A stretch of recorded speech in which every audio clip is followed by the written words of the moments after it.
Bem-vindos ao canal Conhecendo e Crescendo em Deus. Estamos continuando o estudo bíblico, as adversidades da vida e o socorro de Deus. Na primeira parte, nós lemos o texto do Evangelho de João, capítulo 11, e fizemos uma abordagem sobre duas famílias. A primeira delas, a de Lázaro, Marta e Maria, e a segunda, embora a sua história não esteja relatada no texto bíblico lido, ela possui uma alta relevância para esta mensagem. E é por isso que nós prosseguiremos esse estudo falando sobre a segunda família. No momento que aquela jovem está dentro da casa do Senhor e vai até o altar e vai ali com o coração aberto, recebendo Jesus, ela sente uma alegria como nunca havia sentido anteriormente. E isso era notório aos familiares, amigos, vizinhos. Ela volta para casa e a sua alegria era tão grande que ela mal conseguia dormir. E pela primeira vez, a luz de Cristo entra naquele lar, junto com aquela jovem. E eu tenho certeza que essa história é verídica, porque aquela jovem era eu. Louvado seja o nome do Senhor. Aquele foi o melhor e maior encontro que eu já tive em toda a minha vida. Foi quando eu me encontrei, quando eu conheci o Senhor Jesus. E assim como todo cristão, eu também passei dificuldade logo nos primeiros anos da minha caminhada com o Senhor. Eu aprendi muito com os meus líderes. Aprendi a orar, a jejuar, a ler a palavra, a praticá-la, a ser fiel. Aprendi a ser uma verdadeira adoradora. E eu louvo a Deus porque naquele momento em que eu caminhava com o Senhor, eu podia ver Deus começando a trabalhar na vida dos meus familiares. Aos 24 anos, eu fui enviada pelo Senhor ao Nordeste do Brasil e trabalhei como missionária naquele lugar tão carente da palavra do Senhor. Lá vi o Senhor realizar maravilhas, vi o Senhor operar milagres, que eu tenho certeza que em outro estudo bíblico eu terei a oportunidade de compartilhar com você. Lá eu me casei e poucos meses após o meu casamento, o Senhor falou tanto no coração do meu esposo quanto ao meu, que nós deveríamos vir para o Rio de Janeiro, pois aqui ele teria grandes coisas para realizar em nossa vida. Nós chegamos aqui com muitos planos e como todo casal jovem, nós queríamos trabalhar, constituir família, ter uma boa carreira profissional, continuar trabalhando para o Senhor, adorando, fazendo a sua obra. Até que um dia, em um momento de oração, quando eu já estava trabalhando, meu esposo também, alguns objetivos já haviam sido alcançados, o Espírito Santo falou algo que para mim, até aquele momento, foi surpresa, foi incomum, que aos seus olhos pode parecer atípico, mas foi real. Ele disse ao meu coração: minha filha, você vai ficar doente. Naquele momento, quando eu ouvi essas palavras, e eu não duvidei, eu não questionei, porque a ovelha conhece a voz do seu pastor. Quando o Senhor Jesus ele diz que vai te abençoar com algo que é material, por exemplo, uma casa, um carro, uma porta de emprego, você em nenhum momento você questiona ou duvida, você tem convicção. Porque nós, seres humanos, estamos muito acostumados a somente ouvirmos aquilo que é bom. Mas a palavra de Deus diz que o Senhor ele também fala que nós passaremos por dificuldades durante o nosso servir ao Senhor. Não existe nenhum texto bíblico que vai dizer que você está livre de viver momentos de tribulações, porque a presença de Jesus na nossa vida não significa ausência de problemas, e sim a superação de cada um deles.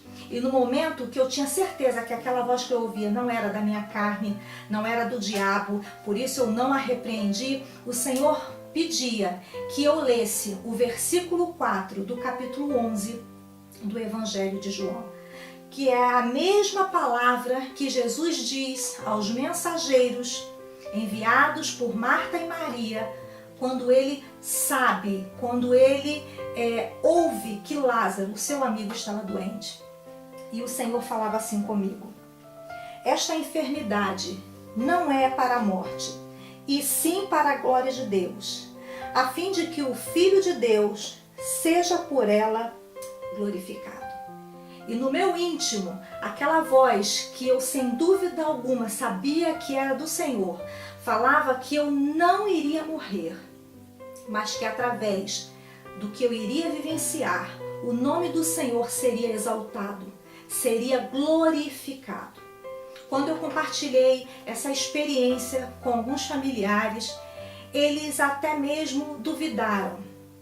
Foi uma experiência que causou espanto, mas alguns meses depois eu comecei a me sentir mal após um plantão. Eu trabalhava na área de saúde e quando eu cheguei em casa cansada ali daquelas horas de trabalho, eu sentia fortes dores de cabeça.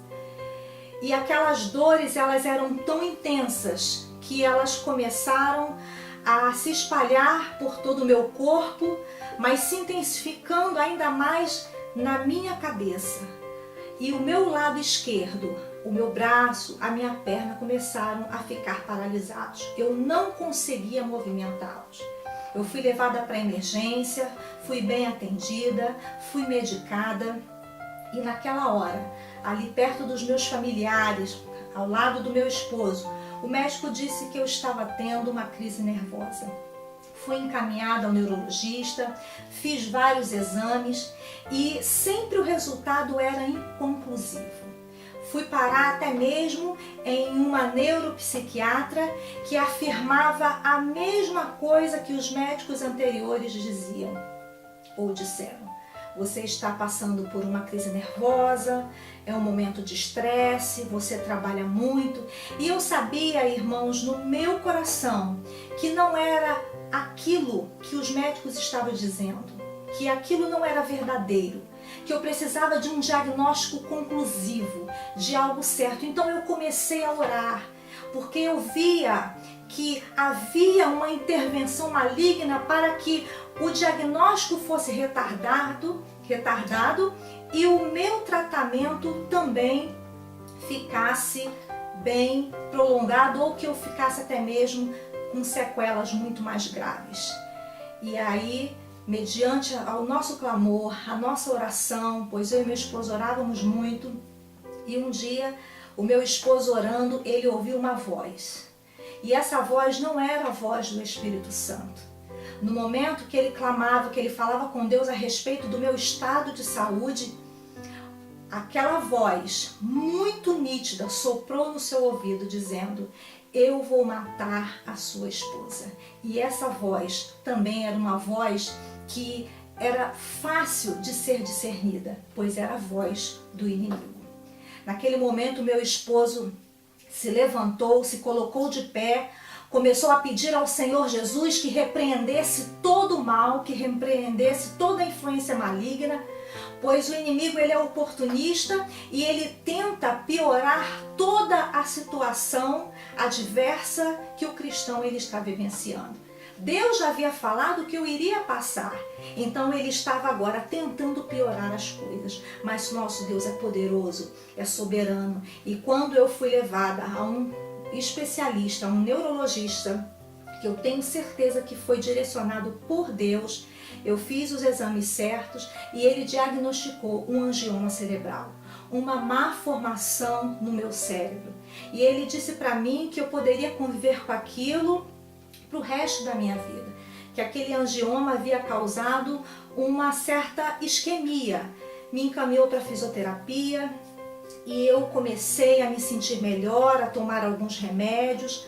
Ora ficava na casa da minha mãe, ora ficava na casa das minhas irmãs. Os meus hábitos eles foram totalmente modificados.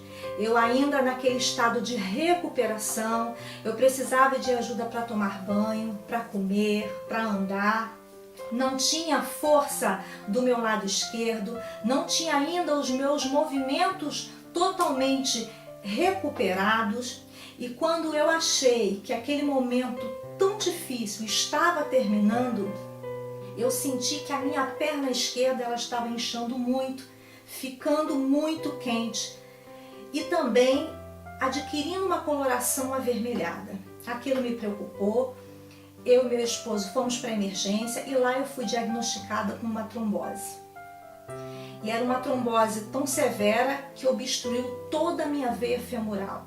Eu precisei ficar internada imediatamente e precisava de uma avaliação de um angiologista, de um especialista. Fui diagnosticada também durante aquela internação com DIP, doença inflamatória pélvica. Então eu precisei tomar vários antibióticos e o angiologista conversando comigo falou que eu precisava fazer uma cirurgia, pois a minha perna ela se assemelhava a uma perna de elefante, tamanho era o inchaço.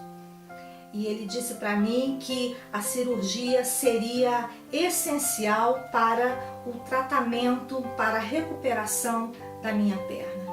E eu fiquei dias naquele hospital esperando o resultado dos exames de sangue que diriam o momento certo que eu deveria fazer aquela cirurgia, pois eu havia sido diagnosticada com uma infecção. E no momento, irmãos, que eu estava vivendo aquela dificuldade, uma dificuldade que me trazia dores, uma dificuldade que me trazia tristeza, porque não é fácil passar por tudo isso, mesmo sendo prevenida antes. Mesmo sabendo que Deus havia me avisado, nós não passamos por momentos difíceis sorrindo, mas nós passamos confiando no Deus Todo-Poderoso. E eu comecei a me lembrar da experiência que Paulo havia tido com Deus, quando ele, em Atos capítulo 20, ele iria para Jerusalém. O Espírito Santo também falou algo ao seu coração. E capítulo 20 de Atos, versículo 22 diz assim: E agora, constrangido em meu espírito, vou para Jerusalém, não sabendo o que ali me acontecerá, senão que o Espírito Santo, de cidade em cidade, me assegura, em algumas versões diz, me revela que me esperam cadeias e tribulações. Paulo sabia, antes mesmo de ir ao lugar que ele desejava, que era Jerusalém, que cadeias, que tribulações, que problemas, que adversidades viriam ao seu encontro, porque isso lhe fora revelado pelo Espírito Santo.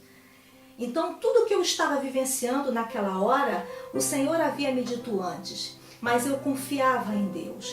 Em nenhum momento eu murmurei, eu questionei, eu blasfemei, mas eu confiei somente no Senhor. E quando eu estava entrando no centro cirúrgico, o Espírito Santo de Deus novamente falou ao meu coração através do Salmo 121. E ele disse assim para mim, veio à minha mente os seguintes versículos, 1 e 2, Salmo 121. Elevo os olhos para os montes, de onde me virá o socorro? O meu socorro vem do Senhor, que fez o céu e a terra. Versículos 7 e 8 do mesmo Salmo. O Senhor te guardará de todo mal, guardará a tua alma, o Senhor guardará a tua saída e a tua entrada, desde agora e para sempre. O que Jesus estava me dizendo era que naquele momento que eu estava sendo direcionada para fazer a cirurgia da minha perna, eu não estava sozinha, que o Senhor estaria me protegendo, me guardando de todo mal, que Ele estaria comigo tanto na entrada quanto na saída. E a cirurgia que era para durar 2 horas, foi uma cirurgia tão difícil que durou 6 horas. Durante aquele procedimento cirúrgico, eu fui diagnosticada com outra enfermidade, uma enfermidade raríssima chamada síndrome de Cockett ou síndrome de May-Turner. É uma doença raríssima, vascular, que acomete na maior parte das vezes as mulheres, que são as principais vítimas dessa doença, e é uma doença que atinge a veia ilíaca. E a minha perna, ali sendo operada por aqueles médicos, ela tinha muitos trombos, muitos coágulos. Após a cirurgia eu fui para a UTI. Durante a cirurgia eles colocaram estentes, são dispositivos parecendo molas para manter a minha veia aberta, para que houvesse uma vascularização maior da minha perna. Foi colocado também um filtro de veia cava, um outro dispositivo que evita tanto uma nova trombose quanto uma doença chamada embolia pulmonar. E eu fiquei internada ali pela primeira vez com aquele diagnóstico, mas eu sentia a todo momento o cuidado de Deus. Eu senti a provisão do Senhor, pois em todo tempo o Senhor providenciou para mim os melhores hospitais, os melhores médicos, as melhores equipes, os melhores profissionais. E eu me sentia segura, eu me sentia amparada. E o Senhor falava comigo também no Salmo 41. E através desse salmo eu sentia também o cuidado de Deus, eu sentia o sustento de Deus. O Salmo 41, versículo 3. O Senhor o assiste, algumas versões diz, o sustenta no leito da enfermidade, na doença tu lhe afofas a cama. Aquele momento, irmãos, era um momento de dor, de choro, de sofrimento, mas o Senhor, Ele estava me confortando, Ele estava me consolando, Ele estava me ajudando, porque quando nós passamos pelo deserto, nós não passamos sozinhos. O Senhor, Ele passa conosco. Então eu senti ali, em todo momento, o cuidado, o amor de Deus, o livramento, a provisão do Senhor. E eu passei a valorizar mais a vida. Eu sentia uma renovação espiritual. E por isso, em nenhum momento eu reclamava, mas eu simplesmente exercia a minha fé, a certeza, a convicção de que Deus poderia mudar toda aquela situação tão difícil que eu estava vivenciando. E a renovação espiritual na minha vida foi algo muito importante, porque todas as pessoas que estavam ao meu redor acharam que eu iria abandonar a fé em Cristo. Mas eu perseverei. Eu mantinha a minha fé voltada para o Senhor, porque eu sabia que Ele estava na direção, no controle da minha vida. Ele sempre foi o meu guia, então Ele não me deixaria sozinha naquele momento. Então eu passei a valorizar a vida como eu nunca tinha feito antes. Eu entendi que quando você está em cima de um leito, tanto faz você morar numa casa grande ou numa casa pequena. Eu não estou fazendo nenhuma apologia à pobreza ou à riqueza. O que eu estou dizendo é que quando você entra numa adversidade como a que eu estava inserida, você percebe que nada pode te trazer um conforto espiritual, que nada que é material, que o dinheiro, nada nem ninguém pode providenciar aquilo que só Deus poderia trazer. O consolo, o conforto, o cuidado.